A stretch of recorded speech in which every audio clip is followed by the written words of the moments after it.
হিসাবে আমি ঠাট্টা করে বলি যে 5 জন থাকলে তো আধার দিতে হবে, কিন্তু হয় না, আধার ছাড়া তো 5 জন থাকে।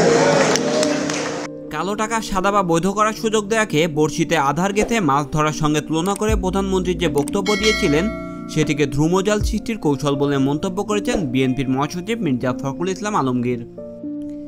তিনি বলেছেন, যেখানে সাধারণ মানুষের কাছে সবচেয়ে বড় সংকট হচ্ছে মূল্যস্ফীতি ও দ্রব্যমূল্য বৃদ্ধি, এই সংকট থেকে দৃষ্টি অন্যদিকে ফেরাতেই সরকার এই ধ্রুমজাল সৃষ্টি করেছেন। দুপুরে জাতীয় প্রেস ক্লাবের এক আলোচনা সভায় মির্জা ফখরুল প্রস্তাবিত বাজেট নিয়ে প্রধানমন্ত্রীর একটি মন্তব্যের জবাবে এই সকল বক্তব্য দেন। স্বাধীনতা সংগ্রামের অন্যতম সংগঠক ও নিউক্লিয়াসের প্রধান সিরাজুল আলম খানের প্রথম মৃত্যুবার্ষিকী উপলক্ষে এই আলোচনা সভার আয়োজন করেন জাতীয় সমাজতান্ত্রিক দল জেএসডি। বাঙালির জাগরণে করণীয় ও সিরাজুল আলম খানের শীর্ষক এই আলোচনার প্রধান বক্তা ছিলেন বিএনপির মহাসচিব মির্জা ফখরুল। এতে সভাপতিত্ব করেন জেএসডি সভাপতি আসমা আব্দুর রব। আলোচনা সভায় বিএনপির মহাসচিবের বক্তব্য ছিল মূলত চলমান ঘটনা ও জাতীয় সংসদে প্রস্তাবিত বাজেট নিয়ে সরকারের সমালোচনা করা। মির্জা ফখরুল বলেন, বড়শিতে আধার দিয়ে মাছ শিকার এটা হাস্যকর কথা। ওই মাছের টোপ কাদের দেয়া হয়েছে?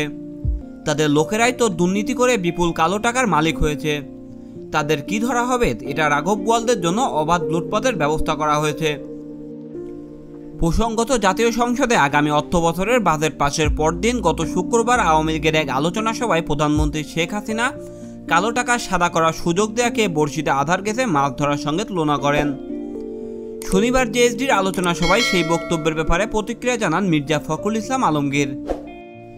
সিরাজুল আলম খান সম্পর্কে মির্জা ফখরুল বলেন, সিরাজুল ইসলাম খান ছিলেন তাত্ত্বিক নেতা, মুক্তিযুদ্ধের অন্যতম চালিকা শক্তি ছিলেন তিনি।